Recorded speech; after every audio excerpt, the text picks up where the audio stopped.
guys, it's Jake with CrossFit Shakerag and Coach Jimmy again. We're doing another episode of Coffee with the Coaches.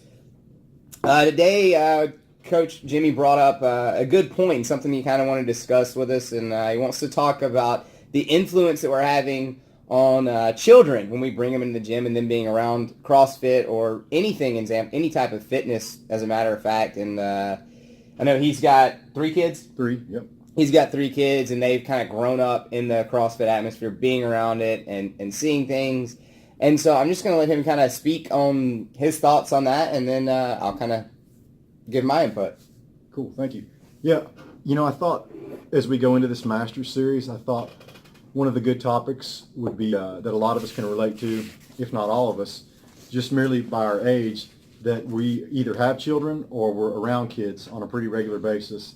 And we may not realize how important of a role it plays to expose them to fitness, to healthy eating, and just the ability to come up with a program and stick with it and maintain good overall wellness.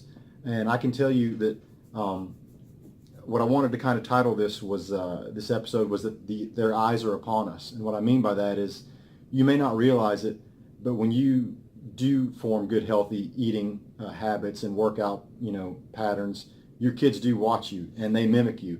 And I can say from my experience, like Jake said, my kids have always been around me and they followed me to CrossFit gyms. One time years ago, I was making a video of myself doing some front squats, and Leo was just 2 or 3 at the time. And when I went back and viewed the video, I was looking to see if I was going to full depth, but actually in the background, he had picked up my PVC and he was mimicking me. And so he was doing his own little version of front squats in the back. And, I think although Jake doesn't have kids, he was a teacher and he was a coach. And so why don't you talk about some of your observations from that side of it, from seeing kids and the patterns they develop from the parents you probably met?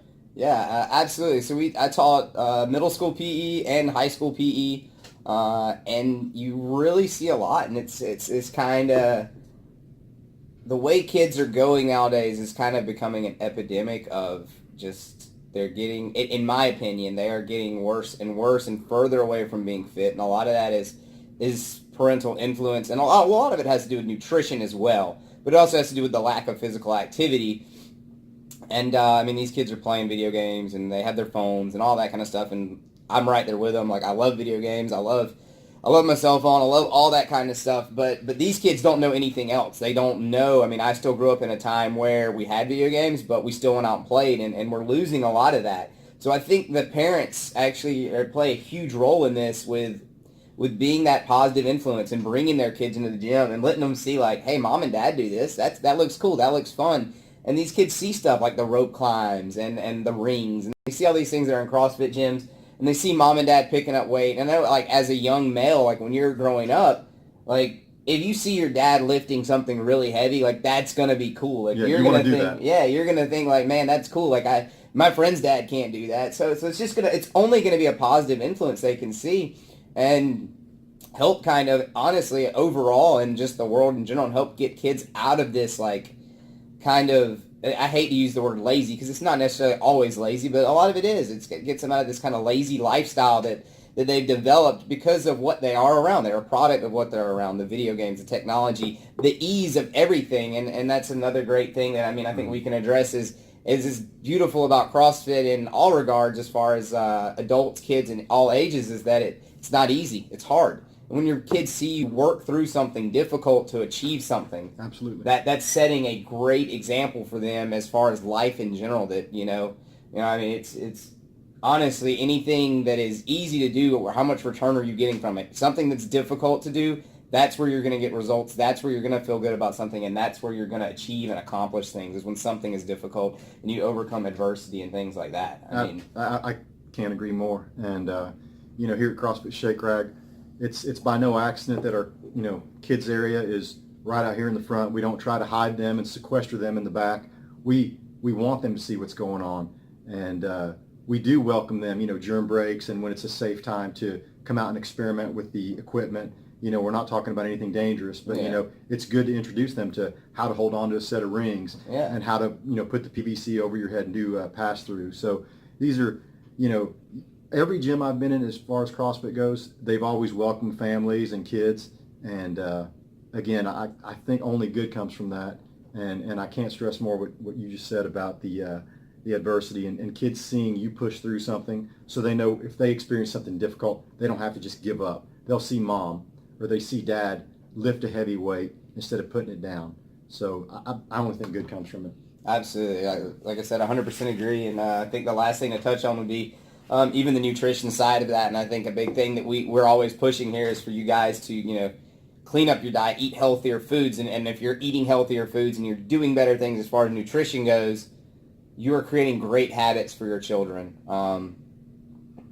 They're not eating the junk food. They're not getting addicted to it. Their brains at that age cannot handle things the same way adults can. Like they get addicted to things so much easier than adults. I mean, your brain is not fully developed. What's it, 20? It's like mid to late 20. Like my brain just finished developing essentially like a couple of years ago. It's probably not fully developed. Let's be honest. But I mean, like, so when you're giving these kids these sugary foods, they're gonna get addicted to it really fast and really easily, and it's not good for them, especially at a young age. And I'm not saying like don't give your kids candy. I mean, no, but I mean just be. It has to be in moderation. And if they see mom and dad eating healthy things and you're feeding them healthy things, it's gonna be a heck of a lot easier when they're in their teens and when they're in their 20s to already have those good eating habits developed and just carry that on for the rest of their life. Now, if they're overweight and all they've ate is McDonald's up until they're 18 years old and they decide they want to change their life, that's going to be a difficult road for them. I don't know if you have anything on that. No, I think we covered that. I think, we do a lot of nutrition stuff here, and I think it's 50-50. Equally as important as, the kids seeing us work out and be fit, developing those good healthy eating habits at a young age, or, drinking water versus sodas and juice. That's only going to benefit. And just, I just wanted to kind of end it with, remember, guys, that, their eyes are upon us. They're watching us, and we need to be that example. And just remember that they're little munchkins that they're going to form into what we create. So that was kind of the point I wanted to bring across. Awesome. Yeah. So, all right, thank you, Coach. We'll see you guys next week, hopefully again Wednesday. Take it easy.